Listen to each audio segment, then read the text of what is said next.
sagantaa kana kan hoogganaa jiru artiist Haacaaluu Hundeessaati. Adwaan Oromoodhaaf maal akka ta'e barreessitoonni Xaaliyaanii ragaa ba'aniiru. Warri injifataman jechuudha. Warra seenaa barreessan biyyattii kanaa garuu waan kana irra keessa haasaa turani. Kan ragaa nuu baa'e warri ragaa nuu baa'e warra Mo'aamii jechuudha. Kitaaba isaanii irratti fardeen Oromoo akka dadhaban yeroo isaan haasaantu yookaan ennaa barreessantu mul'ata. Ragaa isaan nuu ba'an kan ammoo mirkaneessuudhaaf nuti yaanee dhufne jechuudha. Bulchiinsi magaalaa Finfinnee waamicha naa godheeniin akkanaan achirratti waltajjii sanarratti ayyaana sanarratti argamee geeraruudha kan isaan barbaadanii. Ani immoo geeraruu qofa miti fardeen akaakilee keenya abaabilee keenya eeboo gaachana goraadee dhaalaan fudhanne kana guureetan dhufee Finfinnee seenan jedheeni. Artiist Haacaaluu Hundeessaa injifannoon Adwaa biyyi Itoophiyaa jedhamtu dhiigaa fi lafee ilmaan Oromootiin ijaaramuu ragaadhaa jedha. Adwaarraa biyyattiin kun biyyattiin Itoophiyaa jedhamtu kun kan ishiin ijaaramte dhiiga ilmaan Oromootiin suphamte lafee ilmaan Oromootiin akka ishiin gadi fagaattee dhaabbattedha kan mul'isu. Kanaaf Oromoon injifannoo biyyattii kana keessatti akka guutuu biyyattiitti argame keessatti harki 90 kan Oromoo ta'uusaa Oromoon quba qabaachuu qaba. Keessattuu dhaloonni keessa jiru jechuudha. Gootummaan kaleessaa nuuf hambaa qofa osoo hin taane irree injifannoo keenya ittaanuu ta'uu qabaas jedhee jira artiist Haacaaluun. Gootummaa keenya warri abashoonni barreessitoonni abashoonni haa dhugsan malee warri gootummaa keenya ragaa nuu ba'an adiinuu ragaa nuu baatetti waan ta'eef nuun malee biyyattiin kun biyya hin taane waan ta'eef seenaa saamamne kana gootummaa saamamne kana qabsoon ittaanu falmannee deebisuudha jechuudha. Artiist Haacaaluu waliin abbootiin fardaa dubbifnes injifannoon Adwaa irra caala injifannoo gootota Oromoo ta'uu dubbatu. Bakka Oromoon hin jirretti bilisummaan hin jiru. Gaheen Oromoo Itoophiyaa bira darbeet Afrikaadhaaf darbeef addunyaadhaaf sabni gurraachi kun qabsoon maal akka fakkaatu waan itti barsiisedha Oromoodha.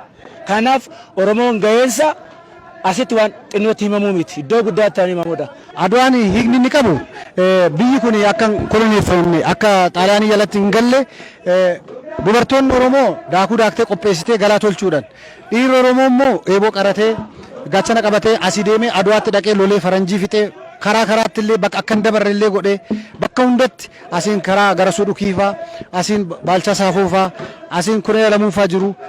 Keessatti immoo maanguddoon jalatti immoo jiru akka Mi'eessaa Jombaan akka Nigisaa Faajii jaldu keessatti kan akka eenyu maqaan isaa Xaafaa Gaaddisaa akkasii nama baay'ee nama gurguddaa meeqatu iddoo lubbuu isaatti dhabe. Kanaaf Adwaan uummata Oromootiif nuti kan biyya keenyatti bilisa baasnee maanguddoo keenyatti dhabnee lubbuu nama keenya meeqatti dhabnee.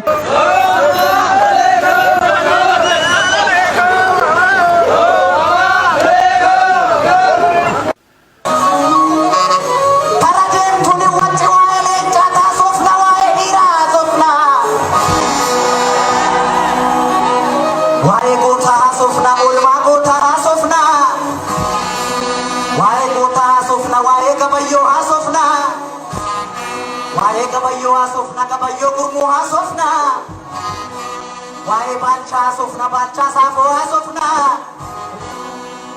waa'ee Balaay haasofna Balaay Zannaqaa haasofna waa'ee Garasuu haasofna Garasuu Dhukii haasofna waa'ee Abdiisaa haasofna Abdiisaa Hagaa haasofna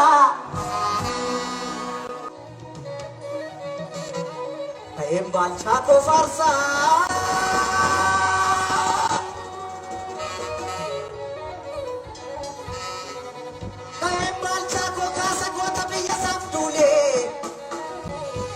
Tula mana kere faranji tule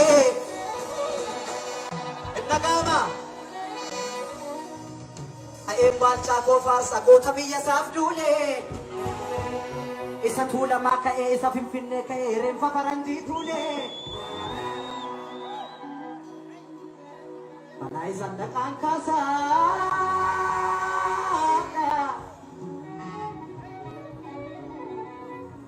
Abdiisaa Kasa Abdiisaa Hagaa Koo Kasa